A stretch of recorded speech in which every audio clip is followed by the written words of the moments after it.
All right, Trump and his task force to get things moving again on Tuesday. Let's see what else we get to know. Tuesday, it will be led by Chief of Staff Mark Meadows. President Trump to announce an economic task force on Tuesday to get the country back to work as soon as possible. Fox News reported over the weekend the president said Friday that choosing when to move to reopen the U.S. economy amid the coronavirus pandemic would be, quote, the biggest decision I've ever had to make. I want to get it open as soon as possible, President Trump told reporters at Friday's briefing with members of the White House task force. Right on, let's get moving on here. Task force April 14 that will be comprised of doctors and business leaders. According to Trump, the second, smaller task force would, quote, include names that you have a lot of respect for. Chanel Rion from OAN reported that the president's economic task force will be led by President Trump's chief of staff, Mark Meadows. Chanel Rion, who is live at the White House. Hi, Chanel. So what are your So let's go on here.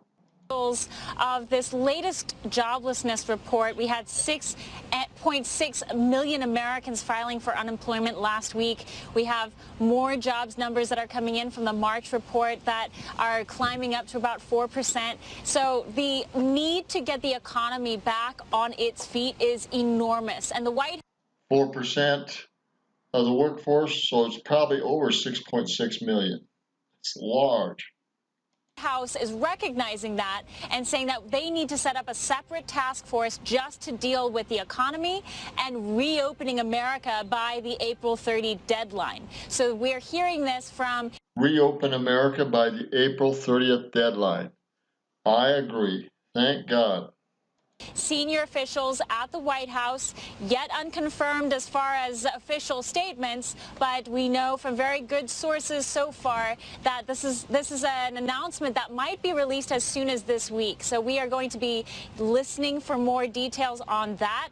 But number one is to get the economy back on its feet and to bring a task force that really just focuses on discussing what is needed to make sure we can recover from this crisis by the end of April 30. Hallelujah. We're going to leave it there. I don't need to know anymore. That's exciting news enough. By April 30th, we'll know more this coming week, and we'll get more of this going in the next 2 weeks. This being the 12th, we've got 1, 2, almost 3 weeks before the end of the month. Hopefully, we'll get some stuff really moving before the end of the month is here. Hallelujah. Thank God. Way to go, Trump and the Economic Task Force. Go, guys, go, and gals. This is going to be exciting news. Hooray, hooray, hooray.